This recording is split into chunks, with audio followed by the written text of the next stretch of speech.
పాత గుళ్ళ కాడ ఇప్పటికీ పెద్ద పెద్ద పోతరాలైనా సీనియర్లైనా మా తాత ముత్తాతలైనా విభూది కుండ పసుపు కుంకుమతోనే వేసిర్రు.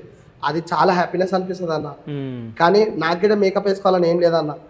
రూ. 4 సంపాదించడానికి ఇప్పుడు నేను దేవుని నమ్ముకొని భక్తితో ఉన్నా. నాకున్న డ్యూటీని వదిలేసుకున్నా. నేను మంచి జాబ్ చేస్తుండే, ఆ జాబ్ గిట ఈ పోతరాజేషన్ వల్ల పోయింది. అంటే వాళ్ళు ఏమన్నారంటే పోతరాజేషన్ మానుకో, జాబ్ ఇస్తాను. ఓకే, నేను ఆ జాబ్ వదిలేసు. నాకు పోతరాజేషమే ఇంపార్టెంట్. నేను భగవంతుని సేవలోనే ఉండాలి, ఆ పోతరాజుకి నీలంగానే ఉండాలి, ఆ పోతరాజుకి నేను అంకితం అయిపోవాలి. కానీ పోతరాజుని వదులుకోను, దానికోసం ఏమైనా చేస్తా. ఏ ఏజ్లో వేసిరన్న మీరు పోతరాజేషన్ ఫస్ట్?